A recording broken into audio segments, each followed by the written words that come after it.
now the chief executive, which now resides on the tested shoulders of Harry S. Truman, the president and new president. You can detect the profile of Justice Reed there, and in the storm of high hats and formal overcoats, other familiar countenances come in and out of the picture. There is the president, his silk hat, moving among the others as he and Vice President Barclay leave. Up the steps, there he is, smiling and shaking hands.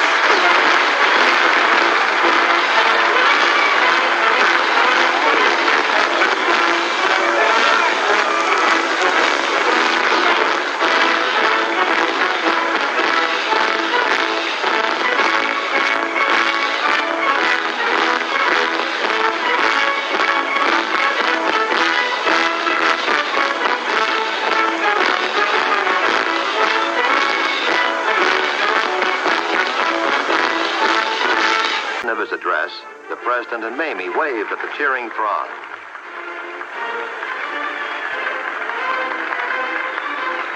The presidential party was led from the stands by Zeke Johnson, Sergeant-at-Arms of the House, on the left, and Joseph Duke, Sergeant-at-Arms of the Senate, on the right, to a special luncheon held in the old Supreme Court room.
First and second families. So this is the exit of the newly inaugurated President and Vice President, and they're off to that joint leadership luncheon, escorted by the Sergeants at Arms. They will go back to that luncheon, Roger, and you and Eric Severide will be here at this CBS News booth overlooking the inaugural stand while they are at lunch to talk of the inaugural address and the portent of things to come.